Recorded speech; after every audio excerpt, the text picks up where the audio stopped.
a robo-car that you're going to be able to buy. And this is an autonomous Agentech type of AI that basically the steering wheel disappears, the foot pedals disappear, and this thing takes you to where you're going. And it was absolutely mind-boggling to watch this. It was just like out of a sci-fi movie. It was crazy. So do you get in the car and you see the steering wheel and the gas pedals and they disappear in front of you, or you mean they're not even there to begin with? No, they're there. You can drive. Oh. But then okay. when the car takes over, the steering wheel pulls into the dashboard, a screen goes over, the pedals disappear into the floor. And that way the driver you can't do anything. You just sit back and enjoy. Keeps user error from happening. That reminds me of the movie I, Robot with Will Smith, and the police were coming after him, and the whole car basically could shut itself down. Yeah, exactly it. Right? Did they have rides available in that car, or was it just a display? You know, they had it displayed in the Fontainebleau Hotel, and I'm sure at some point, certain folks probably could take a test ride, but it wasn't there for me to do the test ride. I'd love to have done it, but it was in the hotel. You could get in it. You could check it all out. It was amazing. Yeah. Now, NVIDIA had probably a big display too, right? Because they're a big AI company with the chips. Oh, yeah. Yeah, they had, some of their servers out there. They had some of their robots. They had some video of futuristic goals that they're pressing toward, and just a huge display. What really surprised you, like you weren't expecting to see at CES this year? Obviously AI was going to be there, no doubt. Yep. But probably the thing that it wasn't, so I guess it wasn't so much of what I saw, it was the impression that I took away. And it was like embracing AI as more of a platform that you put in your business, that you put to work in your life. That was probably the greatest thing that I took away. Probably the coolest things that I saw was the robocar. That was off the chart. A lot of the smart glasses, I don't know if you've ever tried those, but the smart glasses, especially if I was a retiree, I'm 52, the smart glasses is going to be a game changer. If I was a retiree, 60, 65, I tell you right now, I would 100% get these smart glasses because they're freaking amazing. I don't know if you've ever tried any. I bought them twice and never used them. I got the first generation, and then I just got this. I didn't buy the second one. I got it as a gift on Christmas time, but I haven't ever used them. But I have seen online there are some non-name brand smart glasses. You get these ads on Facebook all the time. One would translate for you. One would tape every single minute of your day, just in case you forgot what was going on, which again is good for people as we get older. We forget things. Yeah, so you can't say you don't remember anymore. You just look at it through the glasses and say, hey, remind me of what this looks like. I was going to say another thing I saw that was good because I brush my teeth. I know it's kind of corny, but I brush my teeth, I floss, but I hate doing it. But I still do it 2 times a day. And they had toothbrushes there that you were able to brush and floss at the same time. And so it was made by a company, SpeakEasy, I believe, SOCCAS, and check that out if you ever get a chance. It was really cool. Now that's pretty funny because in order to, because there's a gap between your teeth, that's where the floss has to go. So how does it know that? Does it have a camera built into the toothbrush? Well, it has a water spout like a water on jet? it. Yeah. Okay. Like nanobots going in and just doing their job for a few seconds. Now, speaking of bots, what kind of, and so one thing I hate doing is laundry, but I do my own laundry and I really hate folding. So I would buy a robot today if they would get promised to fold my clothes, then hang them. Well, it was a little slow, but I could see over some time that the technology is really going to emerge. Now, I met the new owner of Napster while I was there, and Napster, you remember from the 90s. Yeah, a long time ago. Yep. This guy, he bought the Napster company, and he now that program now you can use it for like young artists, any artist could use it. And basically, it will take your music that you're making and license it. I mean, it does the whole thing for you. It's something you probably should check out at some time.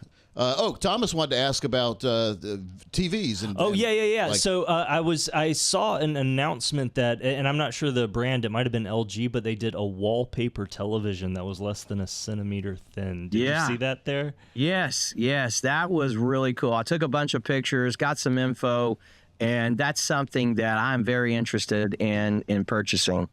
Yeah, that's pretty amazing, isn't it? I mean, absolutely. the technology there. And there were several different brands there. They had some from China, some various places. But yeah, your major TV brands were there. They had their displays. But the TV, I mean, that screen was super. I mean, you could literally glue it to the wall. It was crazy. So how big was this? Did they have it in the convention center and then all spread out to different hotels, or they have it all over different hotels? That was a little overwhelming.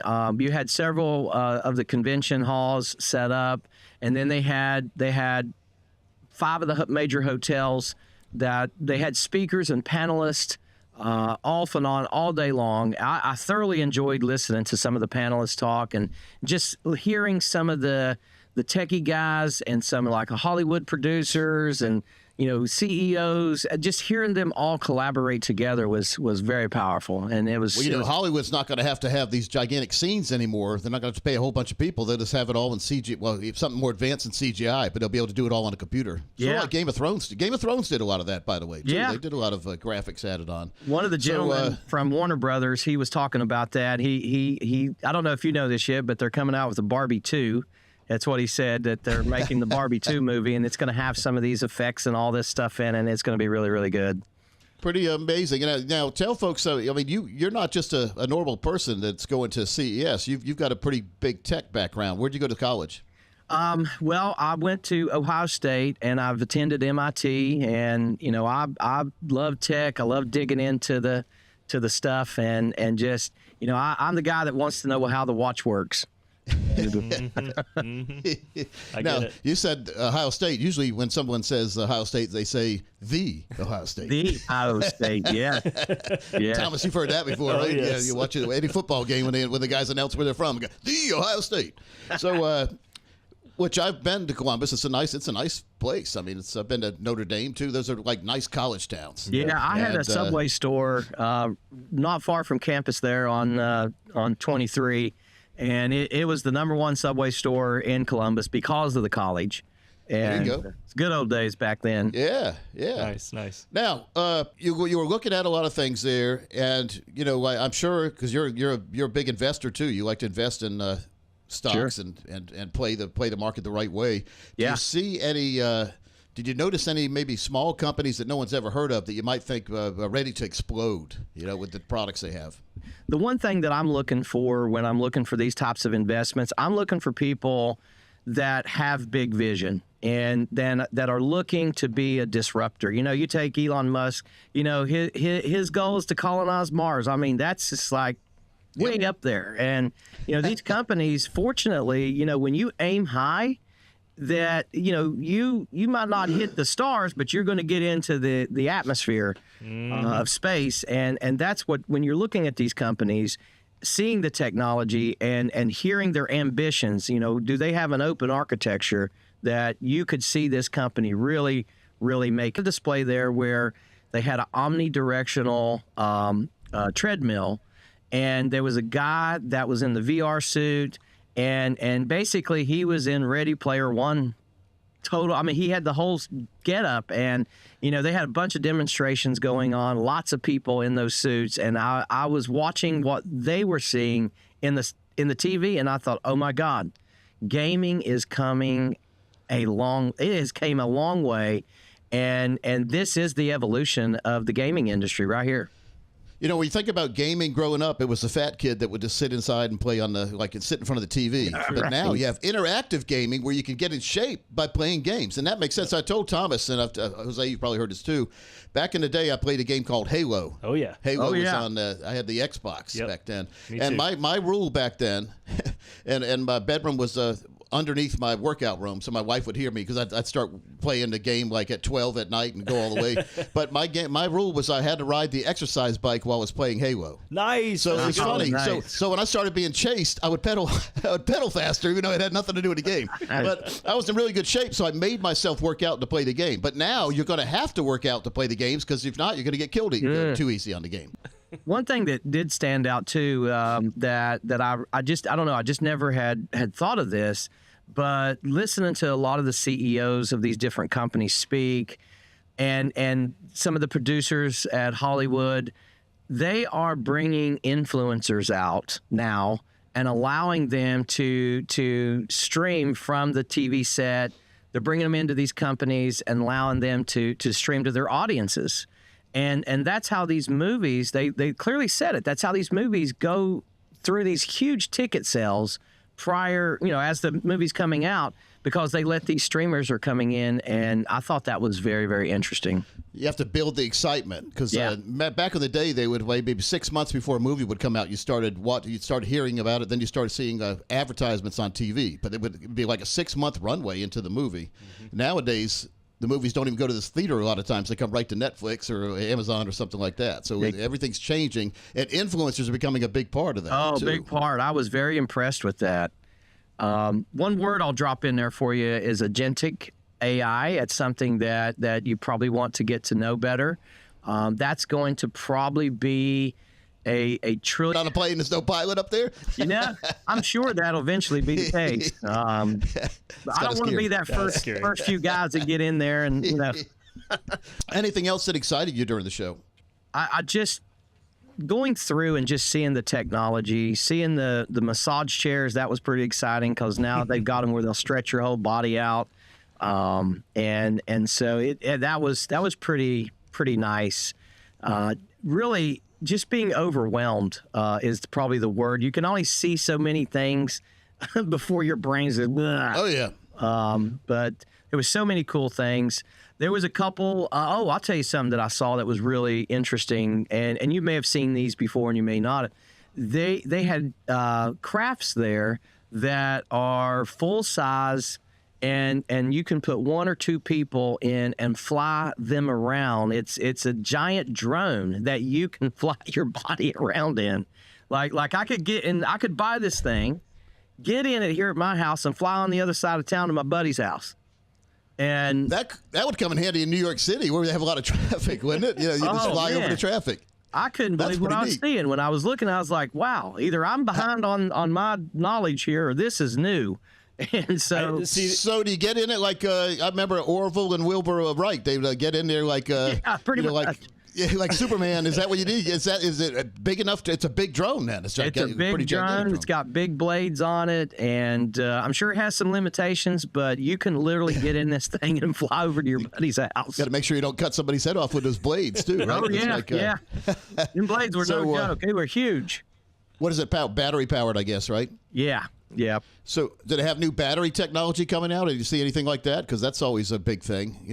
Sodium batteries. I didn't see very much on that. I'm sure it was there because obviously the battery is powering all of our stuff. We want better and better. Jackery had some great solar batteries there. They had a huge gazebo design that you can buy and put in your backyard. At the same time, it's a whole charging station. So that was kind of cool. That's pretty cool, yeah. So, how did they have the show? I know you said it was spread out all amongst a bunch of different hotels and the conference, whatever they call it, the convention center.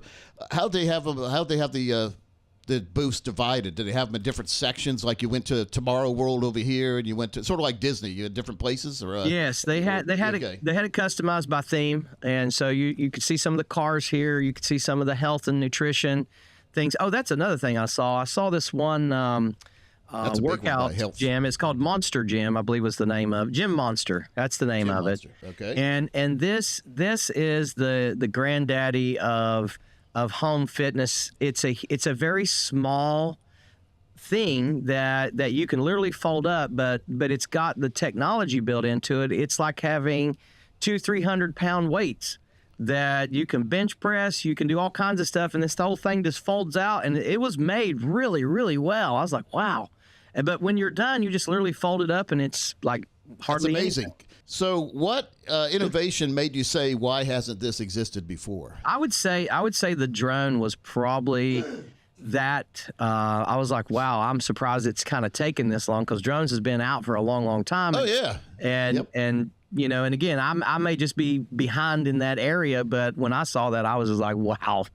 The gaming, I'll tell you, the gaming came a long, long way. Just seeing those people in the full gear, I can't remember the name of what you call that, but just seeing the folks in the VR glasses and the suits, and then watching them play the game on the TV, it was just amazing. All right, 2 more points, and then I'll let you go. But, I mean, your phone, I've always told Thomas, you know, there's going to come a time where we're not carrying our phone around all the time. I mean, it's a burden a lot. But I have my credit cards in here, too, so this is my wallet, basically. But, yeah. I mean, is there going to come a time where you don't have to have a phone, but you can still have all the functionality you have with the phone right now?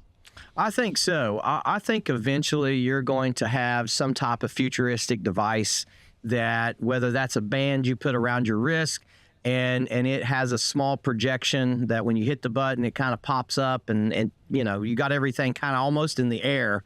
Yep. I did see a phone there, though, that was really, really amazing. It was a very, very thin phone that it was like a trifold. It folded out, and it was the size of an iPad. And it was big, but then when you folded it back up, it was basically like this iPhone I got right here. That was really interesting. Samsung, it was one of their brands, and it was pretty much brand new. So eventually you'll probably see that hit the market at some point. Because you know all these companies are trying to come out with the thing that replaces the phone, right? So but it's just I guess it's a ways down the road. Now, if this wasn't your first trade show, you've been to CES before, right? How do you compare this to others? Well, it'd been a while since I had been, and this one just it seemed to have a lot more action. You just saw a lot more people. There were a lot more gadgets, and just I think the thing that I believe really made the difference was the panelists that they had pulled together, and I'm sure they're going to keep doing this more and more in the future, and that was really impressive. So did you go to some of the speeches? Yeah, it was like I went to a conference. I went to a conference, and I went to a trade show. What was your favorite speaker? Who was your favorite speaker? It was a panelist that basically was speaking on the future of the coaching and digital marketing industry, and it was a combination of you had a guy there from Twitch. You had a guy. One of them was a Hollywood producer. Substack had a big presence there. I don't know if you know what Substack is. It's like YouTube, except you own your own stuff. And so that was probably the excited about the future. Oh, that's when I won. Excited about the future. Oh, that's when I won. I pulled the handle, and all of a sudden this big thing started flashing. It said I won. Oh yeah, How much did you win? How much did you win? You win a lot. Well, I'd say for IRS purposes, we'll keep it under 10,000. Yeah, we'll keep it under 10,000. But I would say probably the biggest thing was leaving the show. I felt like and blockchain, absolutely, and you know, blockchain's going to continue to emerge, especially with quantum computer. And you put blockchains and quantum computers together, that's going to be a huge deal, especially when we have access to it. Yeah, I really think that's the future of voting. If we can perfect the voter ID, then if people vote on the blockchain, there'll be no more cheating anymore. That's exactly right. And so that's the way to go. One final thing: your favorite restaurant while in Vegas? My favorite restaurants, believe it or not, it was just Gordon Ramsay's Burger Bar at the Planet Hollywood. I've heard good things about that, actually. He's got some of his other places, like Hell's Kitchen is good, but it's expensive and it's a long wait. But the Burger Bar is good. The best steakhouse I've ever been to there is the Golden Steer. Oh, yeah. Golden Steer. Yeah, it's featured in the movie Casino. Yeah. It's one of the old-timey ones, but it's one of the best steaks ever. So and you'll find all my information right there. There you go. Thanks a lot, Joe. Take care. We'll look forward to talking to you again in the future. Yes, sir. Have a good one. Bye-bye.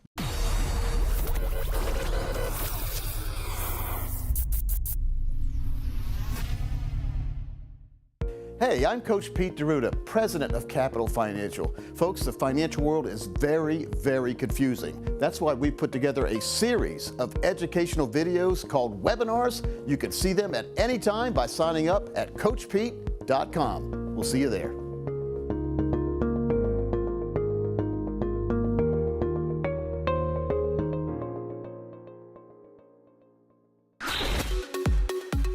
This is a little green book of life. It's on Amazon. I've had it out for years. It's 100 pages. It's interactive, though, where it asks you estate planning questions. It asks you where your money is, where your life insurance is, what's the phone number of the life insurance company. The problem is my father passed away this year, and this came in handy because he actually did fill some of this out before he passed away. When you pass away, people don't know. Like, you have these secrets. Well, what's my Facebook passcode? You know, that you can put it all in here. So when you pass away, nobody wants to even think about it, but you can even write your own obituary in here. So now it makes it a whole lot simpler when you pass away. The next of kin could be all it's so important. Little green book of life, especially now with crypto assets and everything. I mean, yes. I've often said that, at least with my wife and I, if we know each other's cell phone password, we could probably do it, because then she gets Bill's email that I don't know about. I get stuff email she doesn't know about. But the passcode, at least you could go in and change passwords to different accounts if you had to. So I think that's critical. But I mean, think about all these people who own Bitcoin or things like that, and they're going to die. And if you don't have that exact code, it's gone. In fact, I think about 10 or 15% of Bitcoin, it's already been lost. Well, the story the other day, the guy finally gave up. He was going to the dump. His wife threw away his computer. She was doing spring cleaning, and on his computer had his Bitcoin codes. And he searched the dump for over 10 years looking for it, because it was worth like $1 billion, and he never found it.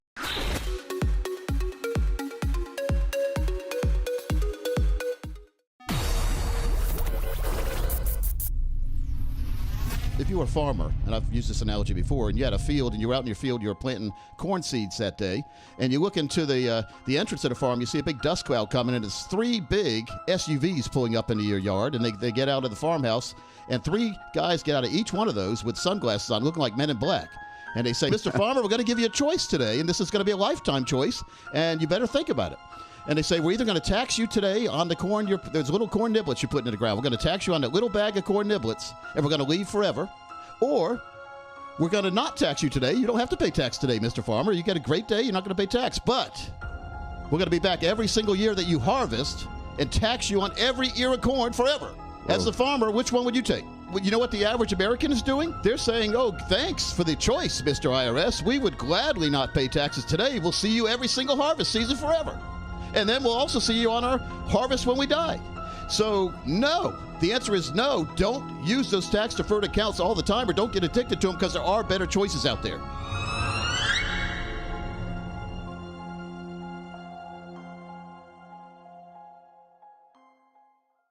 So let's talk about healthcare, because between healthcare, Medicare, and healthcare long-term care, there's a lot of risk for seniors, because, you know, every person I know now, I play a lot of golf with a lot of seniors. You do a great job playing golf, by the way. Everybody's got a condition or a situation. Yeah.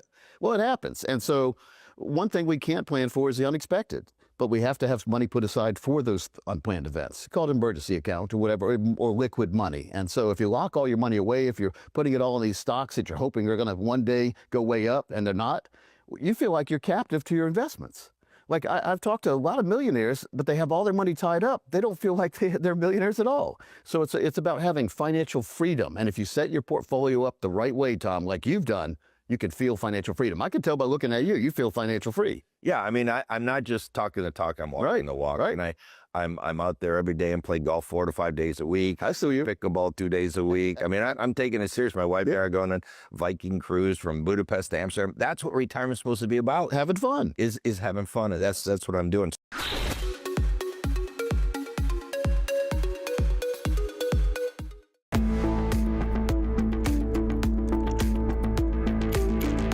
Welcome back into our series on the Big Book on Retirement. I'm Thomas Lipscomb, again here with you alongside the best-selling author himself, Coach Pete D'Arruda. Chapter 4, if you have your book in front of you, you already know what I'm going to say, but it is prioritize training and conditioning. This is a good one, Coach. Yeah. So prioritize training and conditioning. When I think about this, I think working out and getting myself in better shape than I am right now. Get your body in shape, but get your your mind in shape and make sure your plan's in shape. Okay, yeah. All right, so yeah, I'm tracking same that. kind of concept. I mean, you can tell if you ever watch a sporting event, some teams look more prepared than others. It's true. So that's a good thing. Now, Yep. preparing for a sport, you may run, you may do some cardio, then you may want to work on your Lift weights, these lift kind of weights. things. What about retirement? Let's say you retitle all your assets in your son's name, and he decides to get married. So now half the assets are belonging to you, his wife now, your daughter-in-law. Let's say they get a divorce and she leaves, half your money goes with her. Oh no! So be very careful. Or let's say leave it all in your son's name and he's driving down, let's say Highway 40, and he's not paying attention. He rear-ends somebody and kills somebody. They could sue him for all the money he has, which is your money. It's all gone. That's true. So be very careful about trying to play these games. But that's just one thing. Social Security, Medicare, Medicaid. What else we have? So there's a lot going on here, and I think the main one that I want to focus on is actually the very last one, and Yep. that's ask the right questions. Oh yeah. Well, a Because- lot of people are afraid to ask questions to begin with. Don't be afraid to ask questions, and don't be afraid to ask for the answers in writing, by That's the way. good. We Yeah. give all our answers in writing because someone can say anything, and then they can deny they said anything if you don't have it in writing. Yes. So yes. make sure you get it in writing.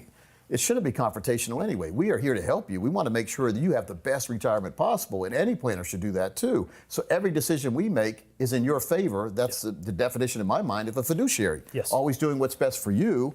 If we benefit, it's so we explain when we benefit. I think as you've head through the first few chapters of this book, you'll see that it's all about preparing, conditioning, getting that plan in place, and we're going to get into even more detail later on, but make sure you're asking the right questions. Contact Coach Pete and the team today. You see the numbers and information on your screen. Get that total retirement income plan. We say be prepared, not surprised.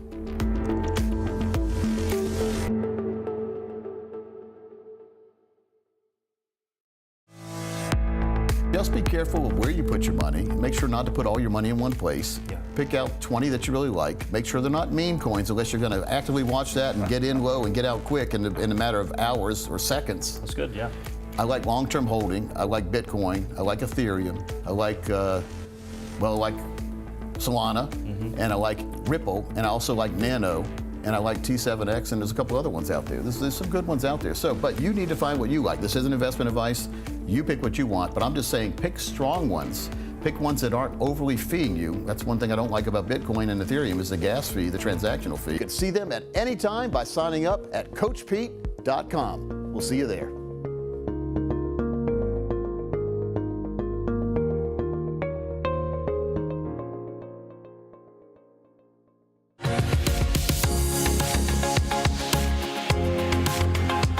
Hey, thanks for spending a little bit of time with us here on our info series, Women and Money. I've got Miss Jana, Miss Amanda, Hi. I'm Jackie, and Coach Pete. He is giving us all the great information. We're asking him questions. How do we proceed through the stages of our lives as women with our own money? And one of those is securing lifetime income. Is this only a discussion for pre-retirees? I think it's any time. I mean, Okay. we need to always talk Good. about it until we accomplish it. Running out of money. And so that's when we do income planning. We've heard that before. Based on your lump sum right here, how much can we translate that lump sum into to give you a lifetime income you can't outlive for you and your spouse? And we do that every day. And so the answer to your question, that was a long answer, is anytime you're ready, we can discuss income. Okay. But once you get it discussed and accomplished, you never have to worry about it again. That is a beautiful So that's thing. a good Yes. thing. Get it, that little green check mark. I wish they They would put in teach front of this. it. Aren't they going to start teaching this in school? Well, They've they're said not, that and for you're never going to decades. teach it the Right. right way. You need to deal with someone who really specializes in lifetime income, not Okay. just how to save and where to save All right. and what to do there. It's how to get that lifetime income you deserve. And most folks don't specialize in this. Mm-hmm. They specialize in trying to grow your money, grow, but never tell you how to preserve. Mm-hmm. They specialize in trying to grow your money, grow, but never tell you how to preserve, protect, and give you lifetime income. That's Mm-hmm. what Coach Pete does. The hidden fees is the one thing that Oh, financial the termites. Financial termites. termites. Oh my are gosh. all in somebody's plans. So, and you can't see them. No. Sort of like a real, that's why we call them financial termites. Yeah. Termites at home are invisible, but they're doing damage. Fees in your portfolio are invisible, but they're doing a ton of damage. They could take half your income away if you don't know what you're doing. So let us analyze your portfolio first, a forensic financial fee analysis, we call it. and identify all the unnecessary risk, fees, commissions you're taking, and then put a plan together that makes more sense for what you're trying to do. Have income all the way through retirement. We do it every day. Yeah, because we're just kind of, I feel like we're going through life and putting money in this 401k account. You know, you're a busy woman. And you go both are without busy. because you're putting money in this plan. Yes. This plan better be working, and it better Yep. be more money than I put in the future, or why didn't I just have fun with this money? And you haven't Right. diversified. You've messed up. Yep. You've put all your eggs in one basket, That's and then right. all of a sudden, here you are, high and dry at retirement. The age. Right. income basket needs to have a whole lot of eggs in it when we get close to retirement, because they're Yeah. going to hatch all the way through retirement. You're never going to have any worries again. Yeah, we like that. We know how to make eggs hatch. Yeah. We do the income plans better than anybody out there. I Yes, guarantee you. yes, I'm yes. 33 years doing this, Yes, so I that's a know. long time, by the way. I know I have boyish good looks, but I just am wanna- 59. I want to make the point that it's so important because if women think they're going to live on just Social Security and take scary. Right, take a little money out of that IRA that used to be our 401k. You might run out of money, and women 65 and over are more likely to face poverty. Well, if they don't do the right plan. That's right. My clients That's never have scary. poverty I because we know. put an income plan together that guarantees they'll never be in poverty. Great. Unless you spend all the time Yeah. and then spend more than you have, or go to Vegas and get into debt with credit No. cards. There's nothing anyone can do about that. But we'll show you how to properly use credit cards, how to properly have fun, and to have income you never have to worry about outliving. It's not as hard as you think. And Good. there's nothing to be intimidated by the money world. I know the big words are used a lot of times to try to intimidate you. Like Yes. when you go to a doctor, but I'll meet with folks after a year or two in retirement, and I'll look and I'll say, but I'll meet with folks after a year or two in retirement, and I'll look and I'll say, you're not spending all the income we have put aside for you because they're worried they're Good. going to outlive it. I said, no, look, this money's going to come every year. This money's going to come every year. It's never going to stop coming, so spend it. Right. Because your kids will. It's going to stop coming, so spend it. Right. Because your kids will if you don't. Yeah. So spend it now, have fun Isn't with it. that- What it takes is a 1-hour meeting with me for me to figure out where you are now and what you want to do, and then another 1-hour meeting for me to present out where you are now and what you want to do, and then another 1-hour meeting for me to present what my team and I have come Yeah. up with to put you in control. Now I do a lot more work behind the scenes, but for you it's only 2 hours and we can get you all set. So that's 2 hours of never worry again. Okay. That's the baby steps you talk about. Baby steps, and we Yes. show you, and we actually outline it for you. We tell you the who, the why, the where, the wow, the why, and the why, the where, the wow, the why, and the what. With what other- All of So it. many different stages. You know, we went from graduating college to getting married Yeah. to getting divorced, and here we are, you know, approaching retirement or being in retirement. But a lot of people just think, I'll do it tomorrow. Yeah. I'll Isn't that wait. true? It's So not true. right now. There's so much right Yeah. now that's on my mind. I'm just going to put it off. And a week becomes a year. And then 10 years down the road, I'm like, oh my God, I could have done so much. Yeah. Had I just stopped and called you and had you do it for me. It's so easy to procrastinate. We all do it. Retire and it keeps going down. You're in trouble because number one, you don't have a guaranteed lifetime income plan yet, and then when you have to start taking money out, you're taking it out. And it's way down. You're locking in your losses, and you're having to take out more stock than you ever imagined because the stocks are way down in value. So we have a solution for this again because the stocks are way down in value. So we have a solution for this. Again, we'll do a forensic fee analysis. We'll do that total retirement plan, we call it, and we'll give you a GPI plan: growth, protection, lifetime income. There's not much more anyone can ask for in this, and this puts you, man or woman, in charge of retirement. I love the sound of that. And you get confidence when you do that, so you don't worry anymore. Perhaps get 50% more lifetime income than you ever imagined. 50% more than you were going to get. Get started today. Get started today. We'll show you how your 50% more than you were going to get. Get started today. Get started today. We'll show you how your numbers work with your numbers and your life. Call Coach Pete.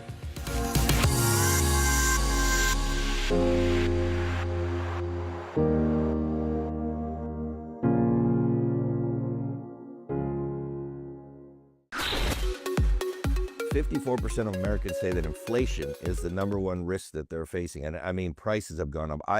I went to Vegas a while back and I just kept saying, that's crazy. That's crazy. That's ridiculous. That's ridiculous. Yeah. How do people handle inflation? It is, I have a radio show, been about 22 years on national radio, and we've talked about inflation for years, but no one would pay attention. Now, the last 5 years, people are now starting to pay attention. Right. Things are getting, and they were getting more expensive as we went on because there's no 49-cent gas anymore we had in the 70s, but it was so slow. It's sort of like when you put a frog in a pot of water, and you turn up the heat very slowly, he'll boil to death eventually. Whereas if you have the boiling pot already boiling, you drop a frog and he'll jump out. So now we're starting to notice it because we're seeing that boiling water. That's the inflation. So what are you going to do about it? Make sure that your assets are outperforming inflation. Right. We can't have our money sitting in a CD. That's losing money safely, we call it, because CDs are paying, let's say, 3%, but inflation's 5%. Don't understand the financial world. They pick one annuity out of a bucket of, understand the financial world. They pick one annuity out of a bucket of thousands, and let's say they grab a variable annuity. Right. Now, I've never offered a variable annuity. I don't really believe in them. There's some good ones that seem to be coming out now, but back in the day there haven't been. And so, but they have a lot of fees and mortality expenses, and you can lose money. So you put money in, it can go down. So the true annuities that we've always offered, you have that ratcheting up effect. The worst case scenario is you get a 0 for the year. But if you get a 0, that means everybody else is probably negative 10, 20, 30, who knows where they are. Right. So the next year you're starting from here, they're starting from down there. So when it goes up, you're going up. So you're not going to get rich quick in an annuity, but you're never going to get poor. Years to retire, and they were just starting to think seriously about how much they should be saving, and what they could spend in retirement. And I tried to find guidance on, the spending withdrawals, and couldn't find anything anywhere. No books, no magazines. All our other financial advisors were all over the map with their answers. So I decided to sit down with a computer and find solutions myself.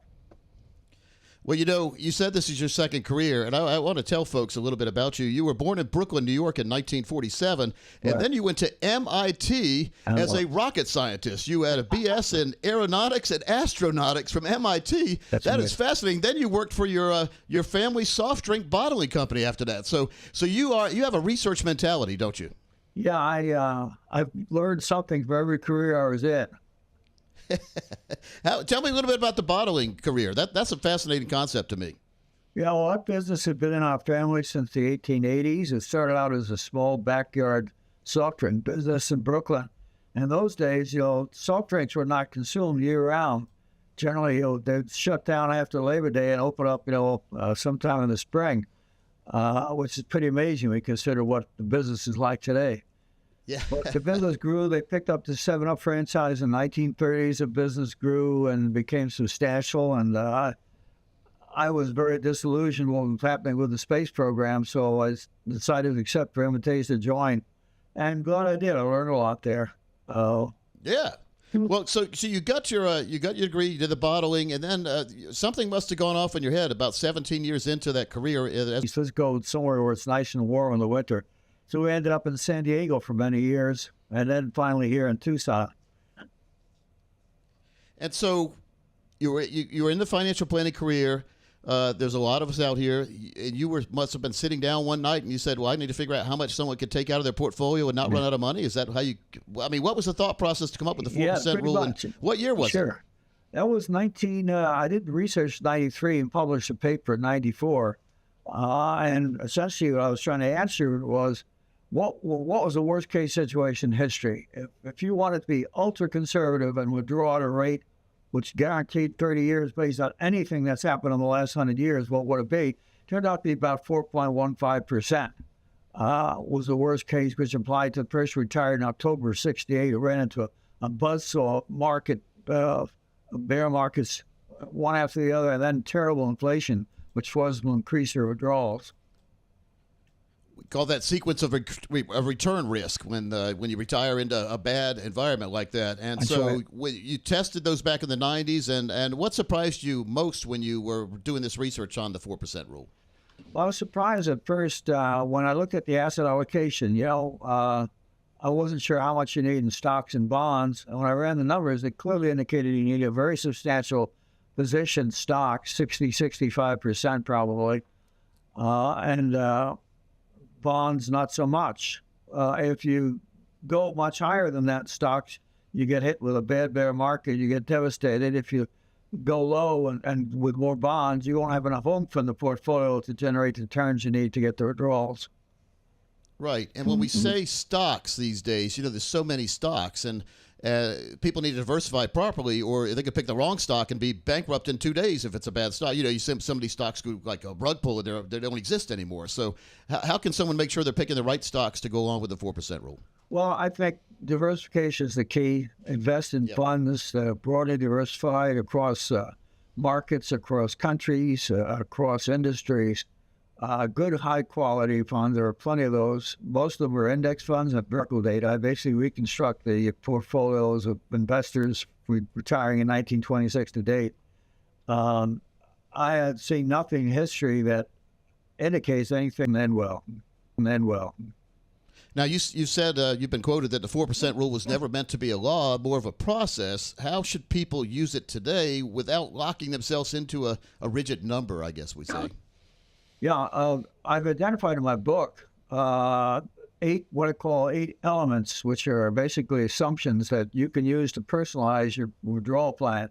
They include things like the planning horizon, how long you're planning to withdraw money, what type of account, taxable, non-taxable, do you plan to leave a balance at the end of the account for your heirs, and so on. Those 8 factors, you get values for each of those, and then you can more likely to run out of money or leave too much unspent out of fear. The biggest problem I'm aware of is not spending enough. A lot of folks think that they can just spend off their interest and the dividends and live off that. That really constrains you tremendously. You have a much richer lifestyle. I imagine the heirs must be very pleased with that because that means they're going to get a lot of money. But that doesn't help the retiree much. Bill, I had a client about 20 years ago, and I said, John, you're not spending much money. You've got It's more like a Social Security system where the first year you use your percentage. It's 4.7%. You have $1 million. Use your percentage. It's 4.7%. You have $1 million in an IRA. In an IRA, you take out $47,000. After the first year, you take out $47,000. After the first year, you throw away that 4.7%. a book you wrote, and what can readers expect, and how can they learn more about your latest? How can they learn more about your latest research as well? Sure. Well, my book is basically designed like a cookbook where people can go to it and find recipes for a way to construct a withdrawal plan during retirement using 10 basic fundamentals.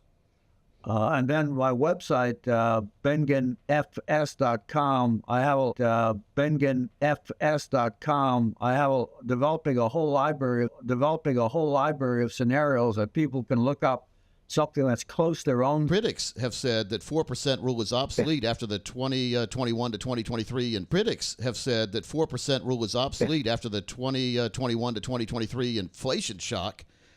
Is that fair, or is that fear, Marguerite, that are saying that? No, it seems to have survived it okay. Now, of course, that's only a few years ago. We don't know what will happen over the next 10 to 15 I think that's... Well, folks, his name is Bill Bengen, and his book is Richer Retirement, and he is the inventor of the 4% rule. Bill, thanks for your time today. Thanks for having me, Pete. Appreciate it. And, folks, we'll be right back after this.